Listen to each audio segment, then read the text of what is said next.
Ce jour fatidique, une tornade a dévasté la maison que ma femme et moi avions construite pendant 10 ans. Désespéré, j'ai appelé mes parents, tremblant, suppliant de pouvoir rester avec eux.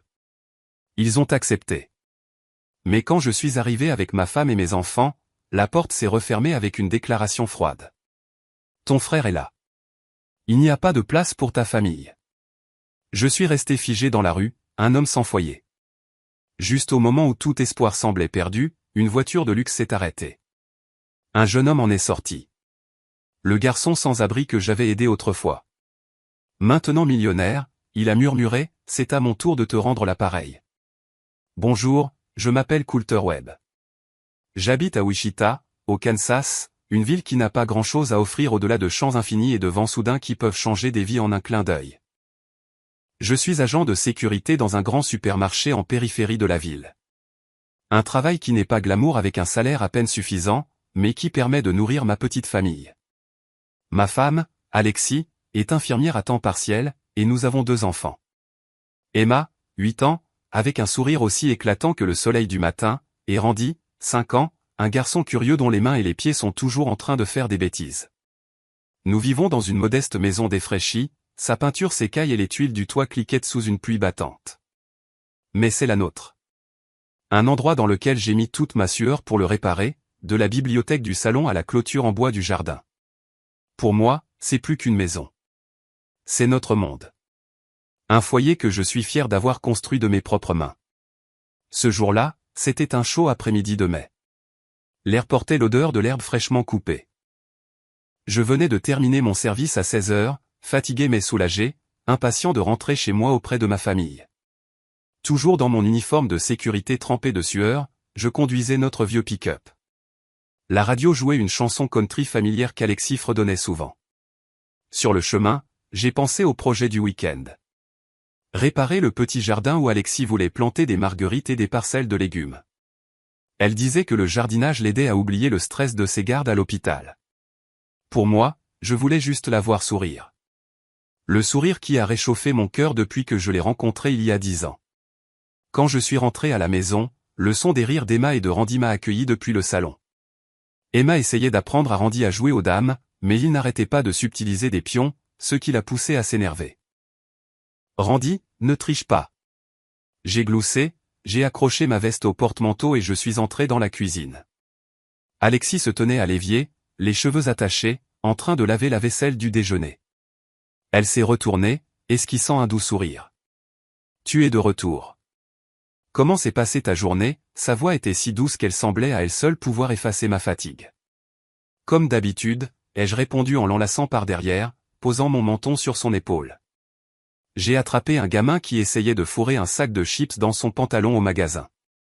Alexis a gloussé, se retournant pour me pincer le nez. Tu es le super-héros du supermarché. Nous avons discuté du jardin, de l'achat de bois pour une nouvelle clôture et de la demande d'Emma pour un lapin de compagnie. La vie semblait si simple, je pensais que je n'avais besoin de rien de plus. Mais tout a changé en un instant. J'étais sur le canapé en train de regarder Randy jouer avec des Legos quand la sirène de tornade a hurlé au loin. Le son était aigu, perçant l'air comme un avertissement de mort. J'avais vécu au Kansas toute ma vie, donc la sirène n'était pas nouvelle, mais cette fois, c'était différent, plus fort, plus urgent, comme si le ciel lui-même criait. Je me suis levé d'un bond, le cœur battant la chamade. Alexis, ai-je appelé, la voix rauque. Elle s'est précipitée de la cuisine, les yeux écarquillés, les mains encore mouillées de l'eau de vaisselle. Coulter, est-ce que, a-t-elle commencé, mais je l'ai coupée. Tornade, à l'abri, maintenant. J'ai pris Randy dans mes bras et j'ai attrapé la main d'Emma. Allez les enfants. Dépêchez-vous. Les yeux d'Emma brillaient de larmes, paniqués, tandis que Randy s'agrippait à mon cou, tremblant. Papa, qu'est-ce qui se passe, a-t-il gémi. Je voulais répondre, les réconforter, mais ma gorge s'est nouée. J'ai juste serré la main d'Emma, entraînant la famille vers la porte arrière, vers l'abri anti-tempête. Le ciel à l'extérieur n'était plus le bleu doux de l'après-midi. Il était devenu d'un étrange vert noir d'encre, comme si quelqu'un avait renversé de l'encre dans les cieux. Le vent hurlait, soulevant la poussière et les feuilles. Quelque part, une vitre s'est brisée, le son aussi aigu qu'un cri. J'ai ouvert la trappe de l'abri, un petit bunker en béton, et j'ai poussé Alexis et les enfants à l'intérieur. « Entrez vite !» ai-je crié, essayant de couvrir le bruit du vent. Alexis a tenu Randy, serrant Emma contre elle, et j'ai claqué la trappe, la verrouillant fermement. À l'intérieur, l'abri était d'un noir d'encre, éclairé seulement par une faible lanterne dans un coin. L'air était humide, lourd de l'odeur de la terre.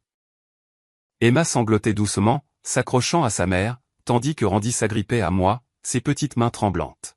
« Papa, j'ai peur » a-t-il murmuré. J'ai caressé sa tête, forçant un sourire rassurant. « C'est bon, mon grand. C'est juste un gros vent. On est en sécurité ici. » Mais à l'intérieur, je savais que je mentais. Le vent au-dessus n'était pas juste du vent. C'était un monstre qui rugissait et fracassait, affamé de dévorer le monde. Nous nous sommes blottis dans un coin, mes bras autour d'Alexis et des enfants. Au-dessus, des bruits horribles ont éclaté, du bois qui craque, du verre qui se brise, des tuiles de toit qui s'arrachent. Notre maison, le foyer que j'avais passé des années à construire, était en train d'être démoli. J'ai entendu un craquement écœurant, comme si les os de la maison criaient d'agonie. Alexis a serré ma main, ses ongles s'enfonçant dans ma peau, mais je n'ai ressenti aucune douleur, seulement de la peur, une peur froide et perçante comme de la glace inondant ma poitrine. Je ne sais pas combien de temps cela a duré, peut-être quelques minutes, mais cela m'a semblé une éternité. Puis le vent s'est calmé, le rugissement du monstre s'estompant, laissant un silence sinistre. Mon cœur battait toujours à tout rompre alors que j'attendais un instant de plus avant d'oser ouvrir la trappe. « Restez ici » ai-je dit à Alexis, la voix rauque. Elle a hoché la tête, les yeux rouges, tenant fermement les enfants. Je suis sorti, poussant la trappe. La faible lumière du crépuscule s'est infiltrée, mais le spectacle devant moi m'a laissé sans voix. Notre maison avait disparu. Il ne restait que des décombres. Du bois éclaté, des briques cassées, des éclats de verre scintillant dans la lumière déclinante. La cuisine où Alexis faisait la vaisselle. Le salon où les enfants jouaient aux dames. La chambre où nous étions allongés ensemble, rêvant de l'avenir. Tout était réduit en débris. La poupée d'Emma gisait seule parmi les briques. Une photo de famille reposait dans la terre, son verre brisé. Nos sourires, un rappel cruel de ce qui avait été perdu. Je suis retourné à l'abri, forçant ma voix à rester calme. Alexis, monte. Elle est sortie, tenant Randy, Emma la suivant. Alors que nous nous tenions au milieu des décombres, personne ne parlait. Alexis a couvert sa bouche, des larmes coulant sur son visage. Emma s'est accrochée à sa jambe, et Randy m'a regardé, déconcerté. « Papa, où est notre maison ?» a-t-il demandé, la voix brisée. Je me suis agenouillé, le serrant dans mes bras, mais je n'avais pas de réponse. Mon cœur était écrasé.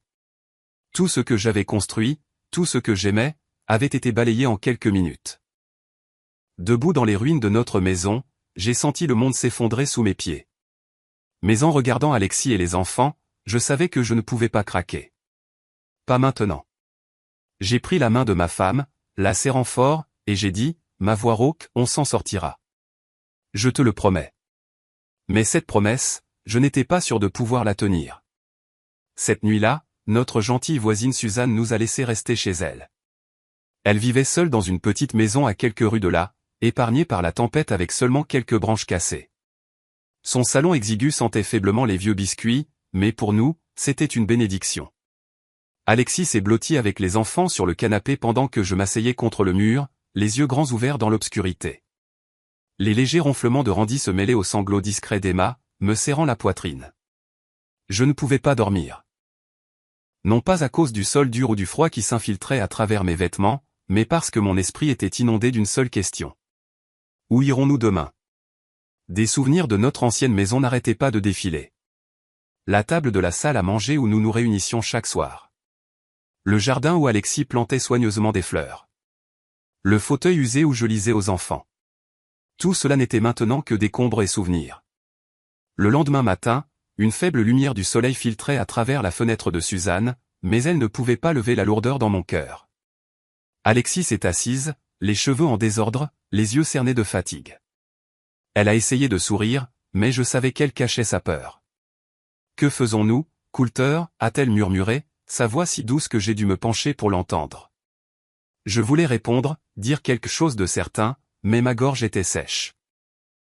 Je ne pouvais que la serrer dans mes bras, laissant sa chaleur m'empêcher de sombrer dans le désespoir.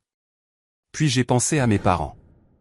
Ils vivaient dans la banlieue de Wichita, à moins de 30 minutes.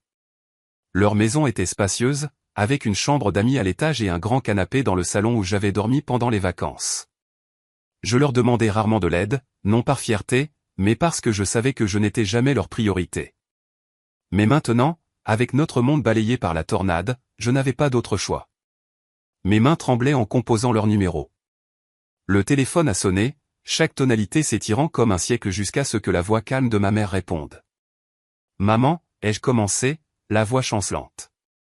Notre maison, elle a disparu. La tornade a tout détruit. Alexis, les enfants et moi, nous n'avons plus rien. Pouvons-nous rester avec vous un moment? J'ai fait une pause, attendant, le cœur battant la chamade. Il y a eu un long silence avant qu'elle ne réponde, sa voix douce.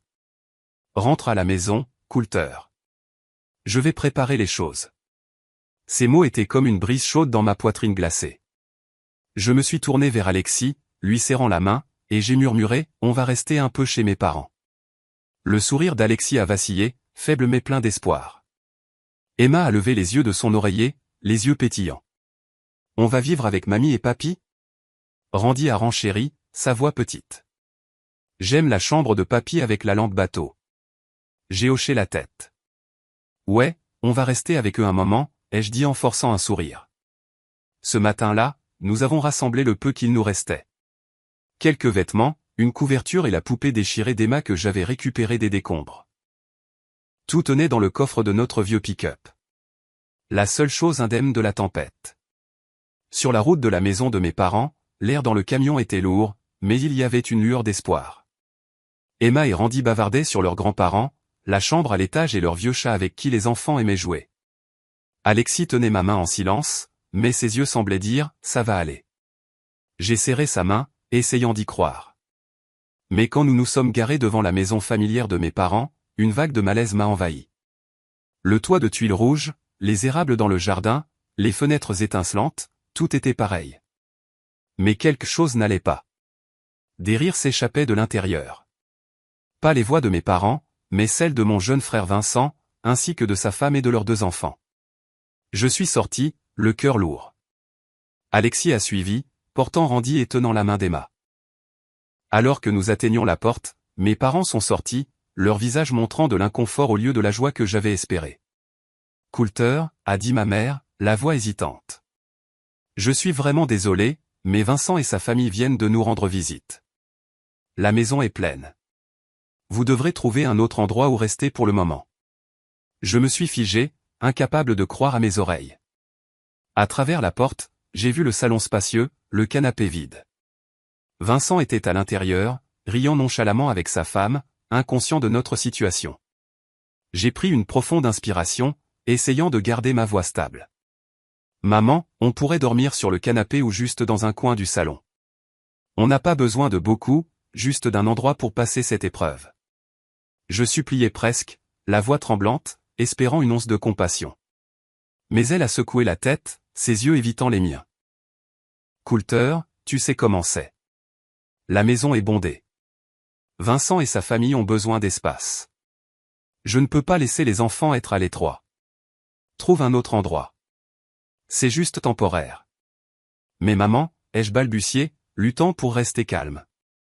On n'a nulle part où aller. Notre maison. Elle a disparu. Elle m'a regardé, son expression apitoyée, mais ferme. Je sais, mais Vincent est arrivé le premier, et sa famille est plus grande. Je ne peux pas les mettre dehors. Tu comprends, n'est-ce pas? Mon père se tenait derrière elle, silencieux, évitant mon regard. J'ai eu l'impression que mon sang se glaçait. Alexis a baissé la tête, serrant l'épaule d'Emma, cachant sa douleur. Emma m'a regardé, confuse. Papa, mamie et papy ne veulent pas de nous? Randy a tiré sur ma chemise, sa voix tremblante. Je veux dormir dans la chambre de papy. Je me suis agenouillé, les serrant dans mes bras, mais les mots me manquaient. Des souvenirs de mon enfance ont refait surface. Des moments où Vincent était favorisé, défendu, tandis que j'étais mis de côté, jugé sans importance. Quand je me suis cassé le bras, papa a dit, tu es un garçon. Une petite douleur, ce n'est rien. Quand j'ai demandé de l'argent pour des livres, maman a dit, Vincent a besoin de nouvelles chaussures de basket. Attends ton tour. De vieilles blessures que je croyais guéries ont saigné à nouveau. J'ai dégluti difficilement, je me suis levé et j'ai forcé ma voix à rester calme. Je comprends. Mais je ne comprenais rien du tout. Je savais seulement que mes propres parents nous avaient rejetés alors que nous n'avions nulle part où aller. Je me suis retourné, ramenant Alexis et les enfants au camion. Alexis essuyait ses larmes en silence. Emma et Randy s'accrochaient à mes mains, leurs yeux déchirant mon cœur. En démarrant le moteur, son rugissement ne pouvait pas étouffer le vide glacial dans ma poitrine. Le fragile espoir auquel je m'étais accroché s'était éteint, laissant une blessure plus profonde que la destruction de la tornade. Je me suis éloigné de la maison de mes parents, mes yeux évitant le rétroviseur où la maison familière s'estompait au loin. Alexis était assise à côté de moi, silencieuse, les mains jointes fermement sur ses genoux. Emma et Randy étaient à l'arrière, ne bavardant plus comme ils l'avaient fait à l'aller. Randy serrait la poupée déchirée d'Emma, regardant par la fenêtre, tandis qu'Emma se penchait contre sa mère, ses petites épaules tremblant légèrement. Je voulais parler, les réconforter, mais les mots se sont dissous, ne laissant qu'un lourd silence. J'ai continué à rouler, sans destination en tête, désespéré d'échapper à la piqûre d'être rejeté par ma propre chair et mon propre sang. Finalement, je nous ai emmenés dans un abri d'urgence mis en place par la Croix-Rouge au lycée local, le seul endroit auquel j'ai pu penser après que mes parents nous aient tourné le dos. En entrant dans le gymnase de l'école, une scène chaotique s'est déroulée. Des centaines de personnes s'entassaient dans l'espace vaste mais étouffant, étendues sur de minces matelas pneumatiques drapés de couvertures usées. L'air était épais de l'odeur de moisissures humides, de sueur et de conserve. Les pleurs des enfants, les gémissements des personnes âgées souffrant de douleur ou d'épuisement, et les disputes incessantes des adultes remplissaient la pièce. J'ai serré la main d'Alexis, la guidant ainsi que les enfants à travers la foule pour trouver un petit coin où nous installer. On nous a donné quelques fines couvertures et un matelas près d'un mur en béton froid. Pas de cloison, pas d'intimité, juste les regards las et désespérés d'étrangers. Alexis a étendu les couvertures, essayant de faire une place pour Emma et Randy. « Dormez, les enfants » a-t-elle murmuré, sa voix douce mais tremblante. Emma a secoué la tête, serrant sa poupée déchirée, les yeux rouges. « C'est trop bruyant, maman. J'ai peur. » Randy s'est accroché à moi, sa voix minuscule. « Papa, quand est-ce qu'on rentre à la maison ?» Je me suis agenouillé, le serrant dans mes bras, mais sa question m'a poignardé le cœur. « Bientôt, ai-je dit, bien que je n'ai aucune idée de quand, bientôt, serait. » Les jours à l'abri ont été une série d'épreuves. Chaque matin, nous faisions la queue pour la nourriture. Du pain sec, des haricots en conserve et une petite bouteille d'eau. Une fois, un homme costaud, le visage rouge de colère, s'est jeté pour arracher une conserve de haricots des mains d'une femme. « C'est à moi » a-t-il beuglé. J'étais à proximité, voyant ses yeux effrayés, et je suis intervenu, gardant ma voix calme. Et, doucement. Il y en a assez pour tout le monde.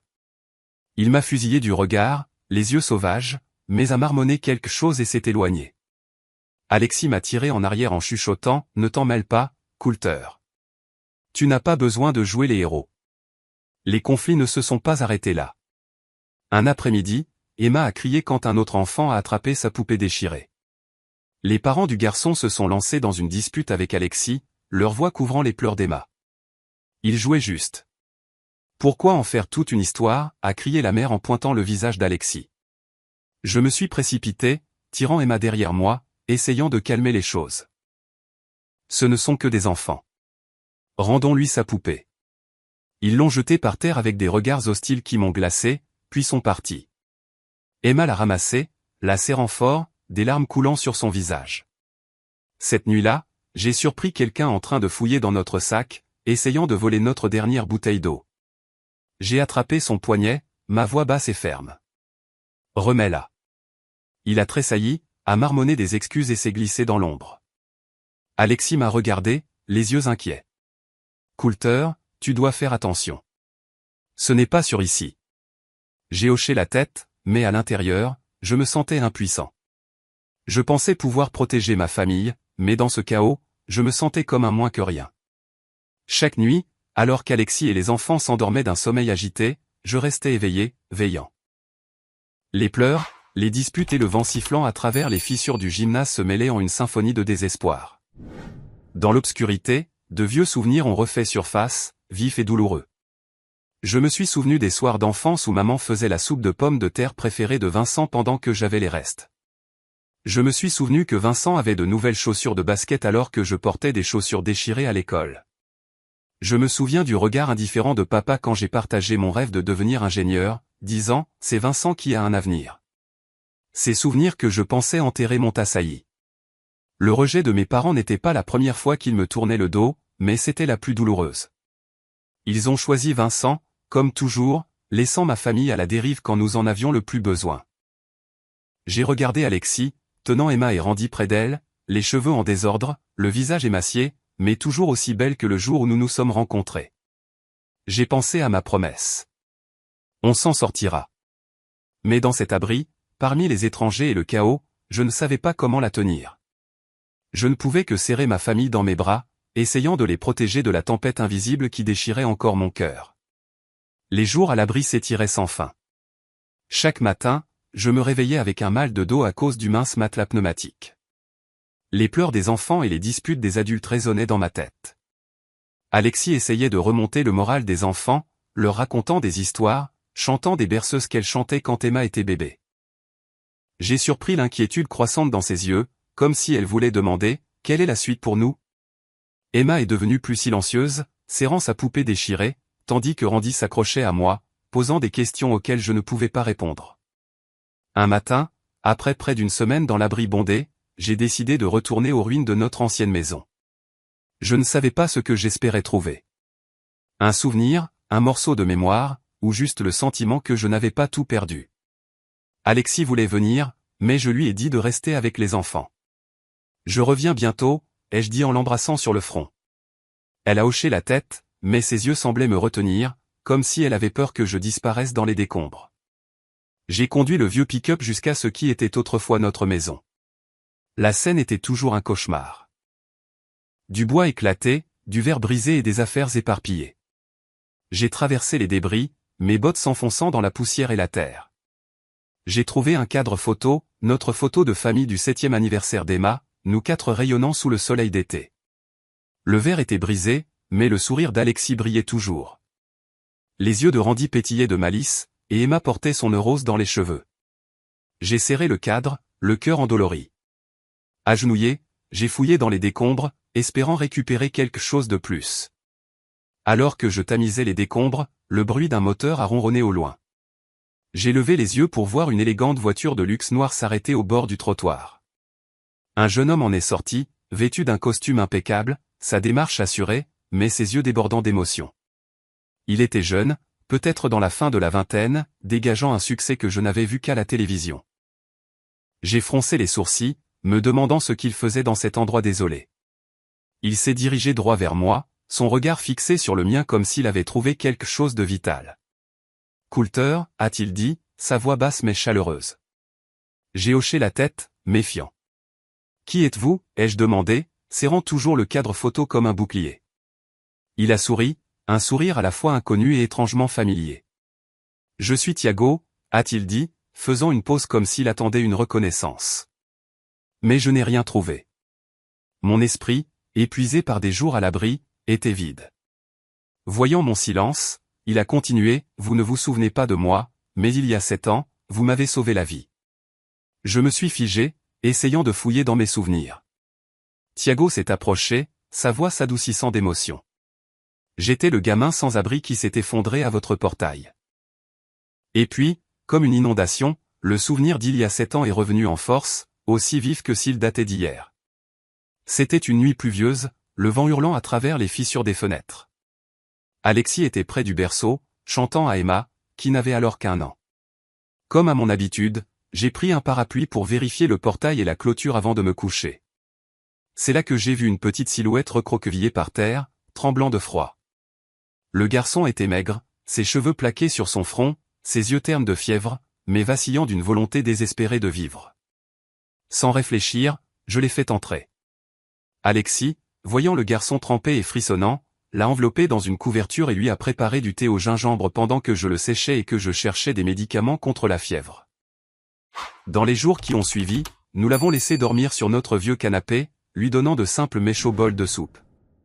Il s'est rétabli lentement, toujours timide, les yeux méfiants, comme s'il avait peur d'être un fardeau dans notre maison déjà exiguë. Puis un matin, le canapé était vide. Sur l'oreiller, il y avait une note griffonnée.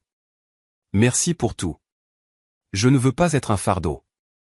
Je m'appelle Thiago. Un jour, je reviendrai vous trouver. Thiago, ai-je marmonné, la voix étranglée. Tu es le gamin qui est resté avec nous il y a 7 ans. Thiago m'a regardé, les yeux débordant d'émotion. Oui, Coulter. Quand j'ai entendu parler de la tornade à Wichita, j'ai immédiatement pensé à toi et à Alexis. Sans vous deux, je ne sais pas comment j'aurais survécu. Je serais peut-être mort cette nuit froide et pluvieuse. Il a fait une pause, prenant une profonde inspiration. Ses yeux brillaient de souvenirs lointains, à la fois douloureux et chaleureux. Aujourd'hui, je suis ici pour vous rendre l'appareil. Je suis resté là, le cadre photo froid dans mes mains, luttant pour comprendre ses mots.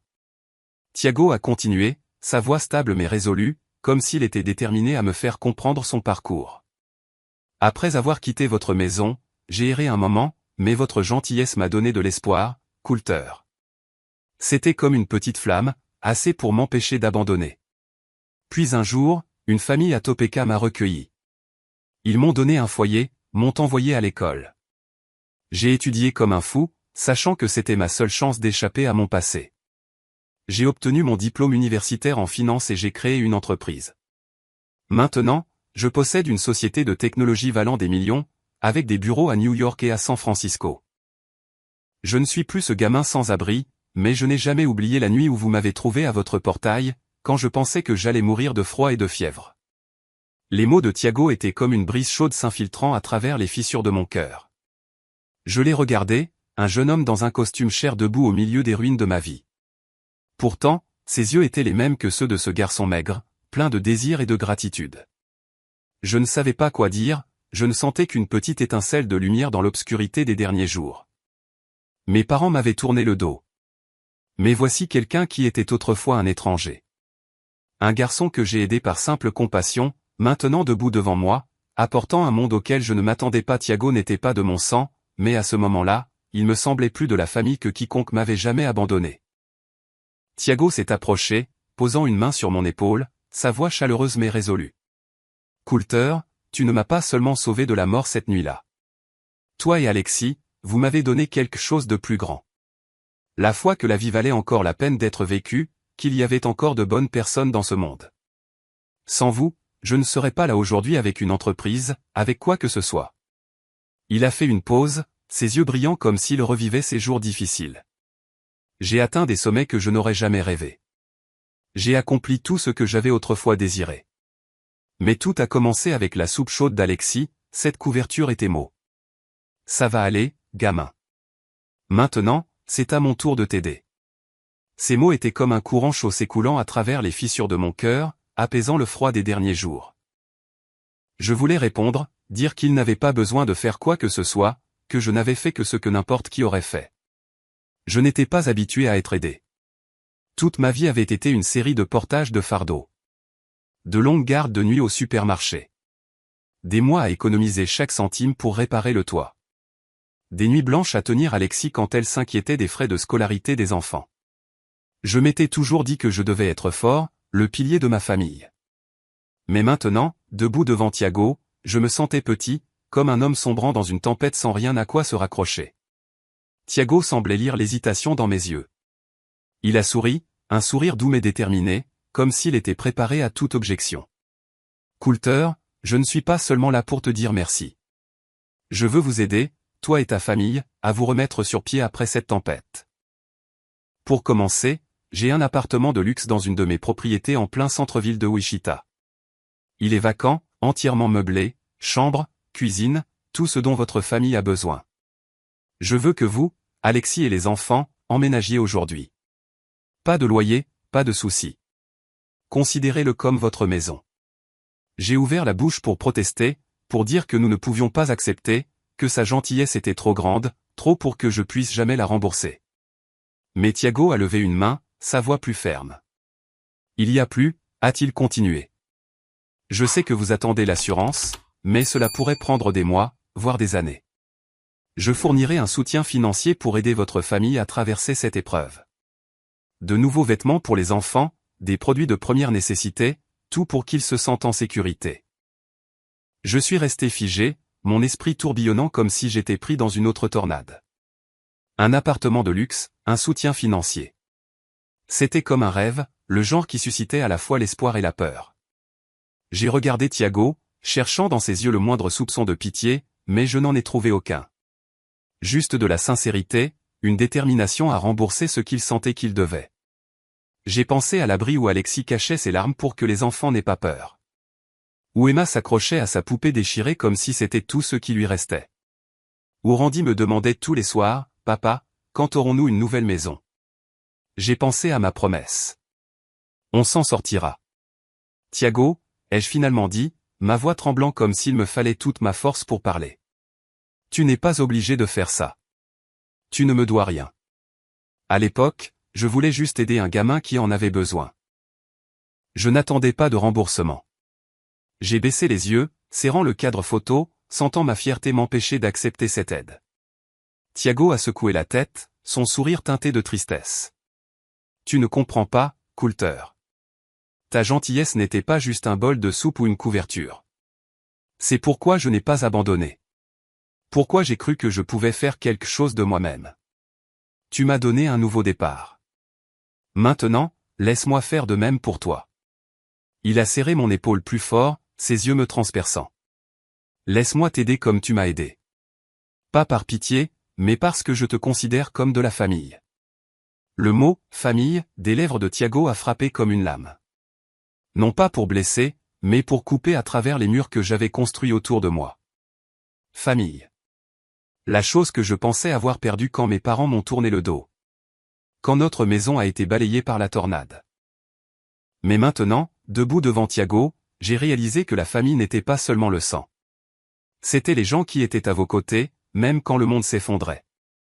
Je me suis détourné, cachant les larmes qui montaient, une bataille faisant rage entre la fierté d'un homme qui s'était toujours débrouillé seul et l'épuisement d'un père et d'un mari au bord du désespoir. J'ai pensé à Alexis, Emma et Randy qui enduraient tant. Et j'ai pensé à ma promesse, une promesse que j'avais commencé à craindre de ne pas pouvoir tenir. D'accord, ai-je dit, ma voix tremblant, presque un murmure. Merci, Thiago. Je ne sais pas quoi dire. Il a souri, me tapotant l'épaule, ses yeux s'illuminant comme si un poids s'était levé. Ne me remercie pas. Ce n'est que la première étape. Allez. Tu dois mettre ta famille en sécurité. Ils méritent mieux. Et toi, Coulter, tu mérites une chance de recommencer. J'ai hoché la tête, sentant une lourde pierre se soulever de mon cœur. J'ai regardé Thiago, le garçon que j'avais sauvé une nuit de pluie, maintenant debout ici, apportant la lumière à mes jours les plus sombres. Son offre n'était pas seulement un appartement ou de l'argent. C'était un tournant, une chance de reconstruire un foyer pour Alexis et les enfants, non seulement à partir des décombres, mais à partir de la gentillesse que j'avais autrefois semée, sans jamais m'attendre à ce qu'elle fleurisse si brillamment. Nous nous sommes dirigés vers la voiture élégante de Thiago, moi serrant toujours la photo de famille, le cœur lourd mais vacillant d'espoir. Il a ouvert la portière, me faisant signe d'entrer. Allons-y, Coulter, a-t-il dit, sa voix douce mais certaine. Aujourd'hui est un nouveau jour. Le trajet de retour à l'abri où Alexis et les enfants attendaient était lourd d'anticipation. Lorsque Thiago s'est garé devant le gymnase, j'ai vu Alexis à l'entrée, tenant Randy dans ses bras, Emma debout à côté d'elle, serrant sa poupée déchirée. Les yeux d'Alexis se sont illuminés d'un mélange de curiosité et d'inquiétude alors que je sortais de l'élégante voiture de luxe. Je me suis agenouillé devant les enfants, forçant un sourire. Les enfants, papa a quelque chose à vous dire. Je me suis tourné vers Alexis, lui prenant la main, ma voix tremblante. Ma chérie, voici Thiago. C'est le gamin que nous avons aidé il y a 7 ans. Maintenant, il veut nous aider. Thiago s'est avancé en souriant à Alexis. Alexis, tu te souviens de moi? Le gamin pour qui tu as fait du thé au gingembre? Alexis s'est figé, puis son visage s'est illuminé, des larmes brillant. Thiago, c'est vraiment toi, a-t-elle murmuré en le serrant dans ses bras comme un parent perdu de vue depuis longtemps. Emma et Randy ont regardé Thiago, curieux mais timides.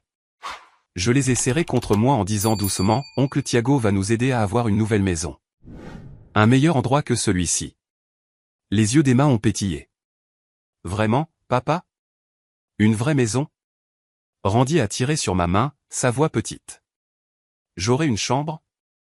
J'ai hoché la tête, ravalant mes émotions. Oui, mon grand. Des chambres pour vous deux. Thiago nous a conduits à un complexe d'appartements haut de gamme dans le centre-ville de Wichita, où des tours de verre étincelantes s'élevaient contre un ciel bleu. Quand il a ouvert la porte d'un appartement au 10e étage, j'ai eu du mal à en croire mes yeux. L'espace était lumineux et spacieux, avec des murs d'un blanc immaculé, des parquets polis et de grandes fenêtres donnant sur la ligne d'horizon de la ville. Le salon avait un canapé en cuir moelleux. La cuisine était moderne, avec un réfrigérateur et un four bien approvisionnés.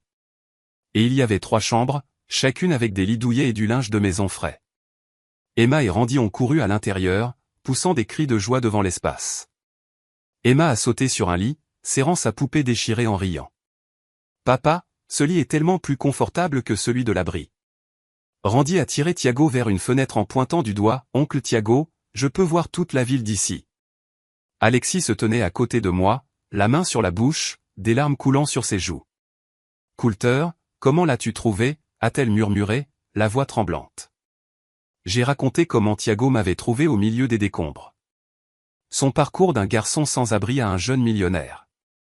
Alexis m'a serré fort dans ses bras, comme pour s'assurer que ce n'était pas un rêve. « Tu as fait ce qu'il fallait, Coulter, » a-t-elle dit, la voix étranglée. Et maintenant, ça nous revient. Ses premiers jours dans le nouvel appartement, c'était comme vivre dans un autre monde. Après des nuits dans l'abri chaotique rempli de pleurs et de disputes, le calme de l'appartement était comme un baume cicatrisant.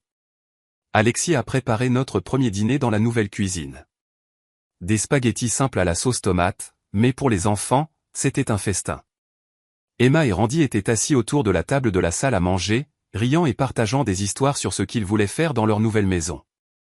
Emma a déclaré qu'elle peindrait un tableau pour le salon tandis que Randy insistait pour avoir un poisson rouge. Je les ai regardés, un soulagement m'envahissant, bien que teinté de malaise. Cet appartement, ces repas, tout cela était grâce à Thiago. Je n'étais pas habitué à compter sur les autres, et chaque regard autour de l'espace luxueux me faisait me demander si je le méritais. Un soir, après que les enfants se soient endormis, Alexis et moi étions assis sur le canapé, les lumières de la ville scintillant à travers la fenêtre. Elle a tenu ma main, ses yeux doux. « Tu es moins tendu, Coulter » a-t-elle dit. « Je ne te vois plus rester éveillé toute la nuit. » J'ai souri, mais mon cœur était toujours lourd. « Je suis toujours inquiet, ma chérie. C'est trop.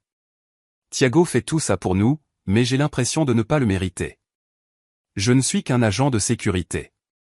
Je n'ai jamais imaginé vivre dans un endroit comme celui-ci. » Alexis a serré ma main, sa voix ferme.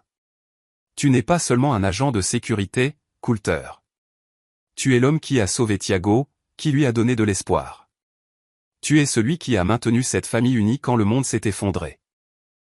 Tu mérites cela, et les enfants aussi. » Ces mots m'ont fait taire. J'ai pensé à l'abri, gardant notre dernière bouteille d'eau, nos couvertures pour protéger ma famille. J'ai pensé aux yeux effrayés d'Emma, à la question de Randy. Quand aurons-nous une nouvelle maison? Maintenant, ils avaient un endroit où jouer, où dormir profondément, et leur sourire était plus éclatant que jamais. Thiago nous a rendu visite ce week-end, apportant un panier de fruits et des jouets pour les enfants.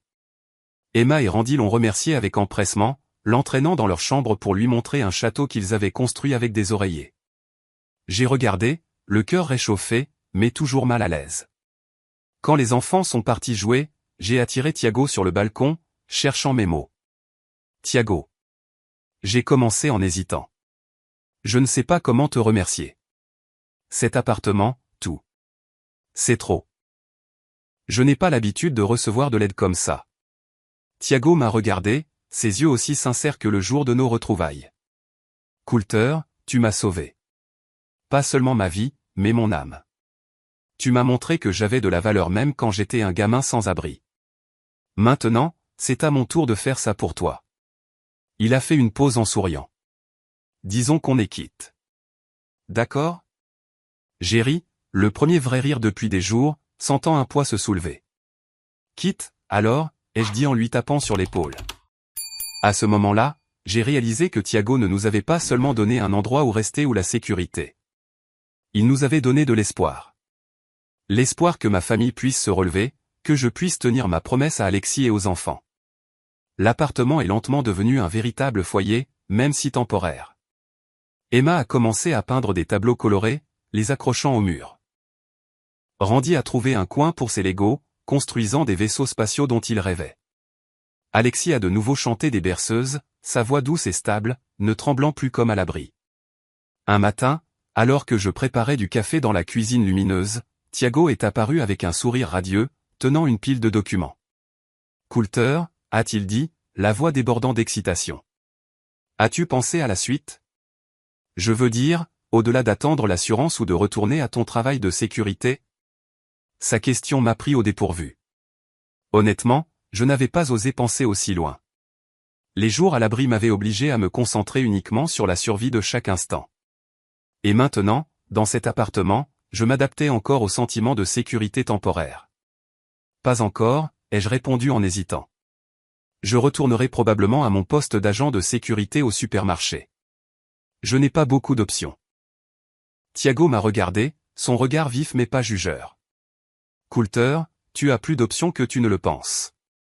Je veux que tu travailles avec moi dans mon entreprise, non pas comme agent de sécurité, mais dans un vrai rôle dans la finance et l'investissement. Je crois que tu peux le faire. Son offre m'a frappé comme une rafale de vent, à la fois surprenante et désorientante. Finance, investissement, ai-je répété, riant presque de l'absurdité de la chose. Thiago, je ne suis qu'un agent de sécurité de supermarché. Je ne suis jamais allé à l'université, je n'ai jamais touché à des choses comme l'analyse de marché ou la gestion d'actifs. Je vais tout gâcher. Mais Thiago a secoué la tête, ses yeux inébranlables. Coulter, tu n'as pas besoin d'un diplôme pour réussir. Tu as quelque chose qu'aucune école ne peut t'enseigner, le travail acharné, l'honnêteté et la capacité à lire les gens. Je t'ai entendu parler de la gestion de situations difficiles à l'abri, de la protection de ta famille, de ton calme quand tout était chaos. Ce sont de vraies compétences. Je t'apprendrai tout, depuis les bases. Dis juste que tu essaieras. Je l'ai regardé, cherchant une raison de dire non, mais sa sincérité m'a arrêté. J'ai pensé à Alexis. À ses nuits blanches à s'inquiéter pour l'argent. À Emma et Randy qui méritaient un meilleur avenir. D'accord, ai-je dit, la voix tremblante. J'essaierai. Mais si je me plante, ne m'en veux pas, Thiago a ri en me tapant sur l'épaule. Tu ne te planteras pas, Coulter. Je te fais confiance comme tu m'as fait confiance. Mon premier jour dans l'entreprise de Thiago, j'avais l'impression d'être un poisson jeté sur la terre ferme. Le bureau se trouvait dans une imposante tour de verre au centre-ville de Wichita, remplie de gens élégamment vêtus qui parlaient de chiffres et de graphiques que je ne pouvais pas comprendre. Thiago m'a installé dans un petit coin avec un rôle modeste. Assistant d'analyse de données, un titre qui sonnait grandiose mais qui consistait principalement à saisir des chiffres et à lire des rapports. « Vas-y doucement, Coulter », a-t-il dit. « Apprends étape par étape. » Je suis là. Ces premières semaines ont été une lutte. Des termes comme « retour sur investissement » ou « analyse des risques » me faisaient tourner la tête. Mais fidèle à sa parole, Thiago m'a patiemment guidé. Chaque après-midi après le travail, il restait tard, m'expliquant les concepts dans les termes les plus simples, comme s'il enseignait à un enfant. La finance n'est pas de la magie, Coulter, a-t-il dit. C'est juste la gestion de l'argent et des opportunités. Lentement, j'ai commencé à comprendre. J'ai appris à lire les graphiques boursiers, à analyser les données pour prendre des décisions d'investissement. J'ai découvert ce que Thiago appelait mon « intuition pratique », un don pour repérer de petits détails que les autres manquaient, comme la façon dont j'attrapais les voleurs à l'étalage au supermarché. Lors d'une réunion, alors que l'équipe débattait d'investir dans une start-up, j'ai timidement pris la parole. Ils font beaucoup de publicité, mais leurs chiffres de revenus sont fragiles. Je pense que nous devrions être prudents. La pièce est devenue silencieuse. Puis Thiago a hoché la tête, les yeux brillants. Bonne remarque, Coulter. Tes instincts sont justes. Après cela, on m'a confié plus de responsabilités, de l'analyse de rapports à la participation à des réunions de stratégie. Pour la première fois, j'avais l'impression d'entrer dans un nouveau monde, un monde de réunions à enjeux élevés, de grandes décisions et de chiffres qui pouvaient changer des vies. D'un agent de sécurité de nuit qui tirait le diable par la queue, j'ai commencé à me sentir en confiance. J'ai appris à porter un costume, même si cela me semblait maladroit au début. J'ai appris à parler aux investisseurs, même si ma voix tremblait encore légèrement. Thiago me traitait non seulement comme un employé, mais comme un frère. Il m'invitait à déjeuner, partageant des histoires de ses débuts en tant que start-up, de ses peurs et de sa persévérance. « Tu peux le faire aussi, Coulter », a-t-il dit. « Tu dois juste croire en toi. » Le changement ne m'a pas seulement affecté. Il a touché ma famille. Alexis a remarqué que je rentrais à la maison en souriant davantage, n'étant plus accablée par la tension des nuits blanches à l'abri. Elle s'est sentie assez en sécurité pour reprendre son travail d'infirmière à temps partiel, sachant que j'avais une nouvelle voie.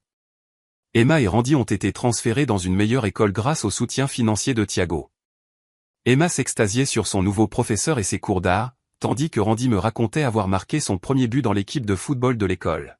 « Papa, je vais être le meilleur joueur », a-t-il déclaré, les yeux brillants. Je l'ai serré dans mes bras, mon cœur gonflé d'une joie que je n'avais pas ressentie depuis la tornade. Chaque soir, assis avec Alexis sur le canapé, je partageais des histoires sur le travail, ce que j'apprenais, comment Thiago croyait en moi. « Tu changes, Coulter », a-t-elle dit, sa main dans la mienne. « Je te vois plus confiant, comme si tu trouvais une partie de toi que tu ne connaissais pas », j'ai souri en l'embrassant sur le front. « C'est grâce à Thiago. Grâce à toi et aux enfants. C'est pour vous que je continue d'essayer. » En y repensant, j'ai réalisé que ce n'était pas seulement une question de se remettre d'une perte. C'était un véritable tournant. Une chance non seulement de survivre, mais de transformer ma vie. D'un agent de sécurité qui baissait la tête, j'ai commencé à rêver d'un avenir plus grand.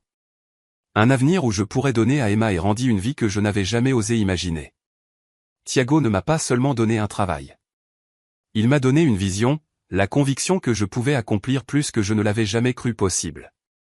4 ans ont passé et j'ai atteint un poste important dans l'entreprise financière de Thiago, gérant de grands projets d'investissement avec un salaire qui nous a permis d'acheter une maison spacieuse dans la banlieue de Wichita.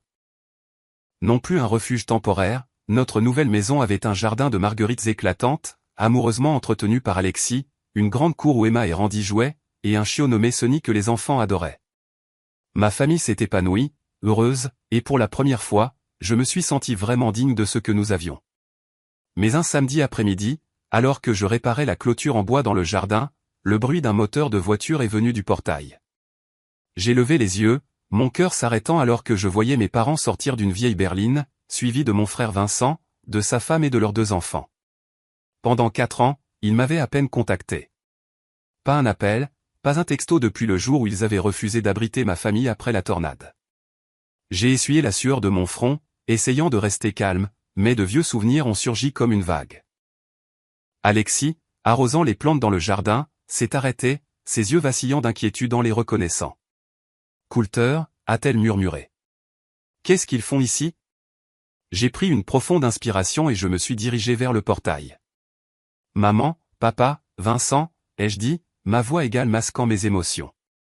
Ma mère a souri, mais c'était trop doux, trop étranger par rapport à ce dont je me souvenais.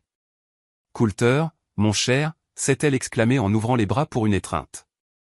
Son étreinte était froide, plus rituelle qu'affectueuse. « Regarde-toi. Si réussi. Cette maison est magnifique. Vraiment de quoi être fier. » Mon père se tenait derrière elle, hochant la tête, son sourire forcé. « Bon travail, mon fils », a-t-il dit, sa voix sèche comme si elle était prononcée par obligation. Vincent m'a tapé sur l'épaule, son sourire ne parvenant pas à cacher une lueur d'envie dans ses yeux. « Tu es une vraie surprise, Coulter », a-t-il dit, son ton teinté de sarcasme. « Qui aurait cru que tu irais si loin ? Je les ai invités à l'intérieur, non par désir, mais parce que je ne voulais pas qu'Emma et Randy me voient me disputer avec eux. » Les enfants ont accouru, curieux de voir leurs grands-parents et leur oncle Vincent, mais ils n'étaient pas aussi bavards qu'ils l'avaient été 4 ans auparavant. Ils sentaient la distance, même s'ils ne la comprenaient pas entièrement. Alexis a préparé du thé et a sorti des biscuits, mais le salon semblait lourd, comme si tout le monde jouait dans une pièce que personne ne voulait regarder. Ma mère a commencé avec des questions apparemment inoffensives. « Que fais-tu dans cette entreprise, Coulter ?» J'entends dire que c'est une grande, n'est-ce pas? Bon salaire. Elle a souri, mais ses yeux m'étudiaient comme si elle calculait ma valeur. Mon père a posé des questions sur la maison, les prix de l'immobilier, les investissements. Un endroit comme celui-ci doit coûter une fortune, hein? A-t-il dit en balayant du regard le salon où notre photo de famille était fièrement accrochée au mur. Vincent était plus direct. Il s'est assis, les jambes croisées, les doigts tapotant la table, posant des questions empreintes de curiosité mais lourdes d'intention.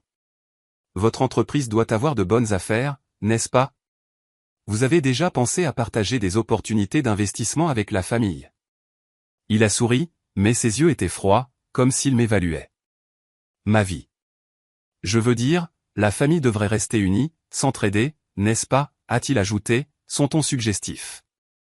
Alexis s'est assise à côté de moi, me serrant la main sous la table, m'exhortant à rester calme. Mais je n'avais pas besoin de me mettre en colère. Je connaissais trop bien leur manière. Comment ils m'avaient tourné le dos quand j'en avais le plus besoin. Comment ils avaient choisi Vincent parce qu'il était arrivé le premier. J'ai écouté, mais à l'intérieur, tout était clair. Ils n'étaient pas là parce qu'ils s'ennuyaient de moi ou voulaient renouer le contact. Ils sont venus parce qu'ils avaient entendu parler de mon succès, vu la nouvelle maison, savaient que je travaillais pour une grande entreprise. Leurs douces paroles, tu nous rends si fiers. La famille devrait être plus proche, était un vernis pour leurs calculs. Vincent, en particulier, ne pouvait cacher son envie. Quand j'ai brièvement mentionné mon travail et les projets que je gérais, il a serré les poings, ses lèvres se sont contractées. Tu as eu de la chance, Coulter, a-t-il dit, la voix amère. Qui aurait cru qu'un agent de sécurité pourrait monter si haut? J'ai eu envie de rire de son sarcasme, mais je suis resté silencieux. Il ne savait rien des nuits que j'ai passées à étudier des rapports, des jours où j'ai craint de ne pas être assez bon, des moments où je me suis demandé si j'étais sur la bonne voie. Il ne connaissait pas la sueur, les larmes et le cœur que j'avais mis à construire cette vie. J'ai souri, poli mais froid. Merci de votre visite, ai-je dit, ma voix égale. Mais nous allons bien. Alexis, Emma, Randy et moi, nous avons construit notre propre vie. Nous n'avons besoin de rien de plus. Ma mère s'est figée, ses yeux vacillants d'inquiétude. Coulter, que veux-tu dire? Nous sommes de la famille. Les familles s'entraident. Vincent a sauté sur l'occasion, sa voix s'élevant presque de colère. Tu ne peux pas tourner le dos à la famille, mec. Je veux dire, on pourrait travailler ensemble, faire des affaires. Tu as des relations dans cette grande entreprise. Partage un peu. Ça ne te coûtera rien. J'ai regardé dans ses yeux, voyant la même envie, le même égoïsme que je connaissais depuis l'enfance. Il n'avait pas changé. Toujours le Vincent qui voulait ce que j'avais mais qui n'avait jamais partagé quand j'étais dans le besoin. Je me suis levé, gardant mon sourire poli mais ferme. J'accorde de la valeur à la famille, ai-je dit, ma voix calme mais résolue. Mais j'ai appris que la famille n'est pas seulement le sang. Ce sont les gens qui sont à vos côtés quand vous êtes au plus bas, pas ceux qui ne se présentent que quand vous êtes au sommet. J'ai fait une pause, regardant mes parents, Vincent. Il y a 4 ans, quand ma famille a tout perdu, vous avez choisi de vous détourner. Maintenant, j'ai reconstruit ma vie et je n'ai pas besoin de gens qui ne viennent que pour ce qu'ils peuvent gagner. Mon père a baissé la tête, silencieux, comme s'il savait qu'il n'avait pas le droit de parler. Ma mère a balbutié, cherchant ses mots. Coulter, tu te méprends. On voulait juste. Mais j'ai levé une main pour l'arrêter. Merci d'être venu. Nous avons des choses à faire. Je les ai raccompagnés à la porte, regardant alors qu'ils montaient dans leur voiture. Vincent s'est retourné, les yeux amers, mais je n'ai pas vacillé. Alors que leur voiture disparaissait, je suis rentré pour trouver Alexis à la porte, les yeux pleins de fierté. Tu as fait ce qu'il fallait, Coulter, a-t-elle dit en me serrant dans ses bras. Emma et Randy ont accouru, s'accrochant à mes jambes, et je savais que j'avais fait le bon choix. Debout dans la maison que j'avais construite avec ma sueur et la gentillesse de Thiago, j'ai réalisé quelque chose. Ceux qui m'avaient abandonné dans mes heures les plus sombres ne méritaient pas une place dans ma nouvelle vie. Thiago, Alexis, les enfants, ils étaient ma vraie famille. Ceux qui m'ont tenu la main quand je suis tombé et m'ont aidé à me relever. Je n'avais pas besoin de douces paroles creuses ni de liens de sang calculés. J'avais tout ce dont j'avais besoin ici, dans cette maison. Après cette visite de mes parents et de Vincent, ils ont continué à essayer de renouer le contact. Ma mère a appelé, la voix douce, demandant des nouvelles d'Emma et de Randy, mais je pouvais entendre la prudence, comme si elle attendait une occasion de glisser une question sur mon travail ou mon argent. Vincent a envoyé des textos suggérant que nous nous rencontrions pour parler de la famille, mais je savais qu'il cherchait des détails sur mes projets d'investissement. Une fois, ma mère a même envoyé une longue lettre prétendant qu'elle et mon père regrettaient ce qui s'était passé, voulant se réconcilier et recommencer. Mais leurs excuses sont venues trop tard, trop creuses. Je n'ai pas répondu, non par colère, mais parce que j'avais appris une dure leçon.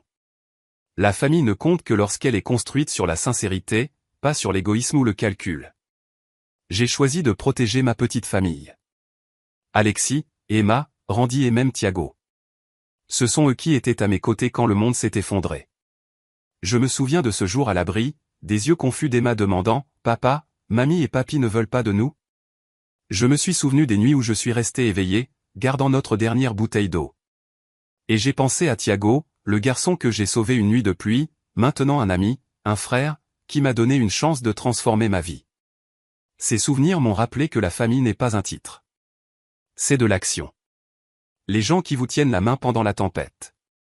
Un après-midi de printemps, je me tenais devant notre nouvelle maison, regardant Emma et Randy jouer dans la cour.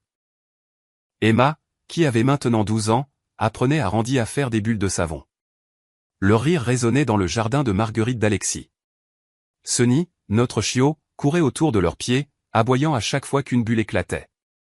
Alexis est sorti de la cuisine, portant un plateau de limonade, son sourire aussi radieux que le soleil. « Qu'est-ce que tu fais ici ?» a admiré la vue, a-t-elle taquiné en posant le plateau sur la table en bois. Je l'ai serré contre moi, l'embrassant sur le front. « J'admire notre famille, ai-je dit, ma voix chaleureuse. Et je pense que je suis l'homme le plus chanceux du monde. » Mon cœur était en paix, comme si de vieilles blessures avaient finalement guéri. Cette maison, avec les peintures d'Emma sur les murs, les modèles Lego de Randy et le jardin d'Alexis, était plus qu'un lieu de vie. C'était la preuve de ce que j'avais surmonté, de la gentillesse de Thiago et de l'amour que ma famille avait maintenu à travers toutes les tempêtes. J'ai pensé à mes parents, à Vincent, aux fois où ils se sont détournés. Mais ces souvenirs ne me faisaient plus mal. Ils faisaient juste partie du passé, une leçon pour chérir ceux qui comptaient vraiment. Thiago nous a rendu visite ce week-end, comme d'habitude, apportant un nouveau jeu d'échecs pour Randy et des aquarelles pour Emma. Il était devenu une partie intégrante de nos vies. Pas seulement un sauveur, mais un véritable ami, un frère.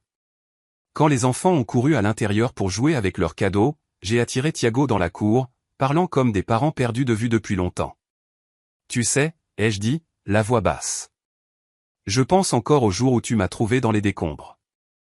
Je n'aurais jamais imaginé qu'un petit geste d'il y a des années mènerait à tout ça. » Thiago a souri, les yeux brillants. « Coulter, ce n'était pas un petit geste. Tu m'as sauvé, pas seulement du froid, mais du désespoir.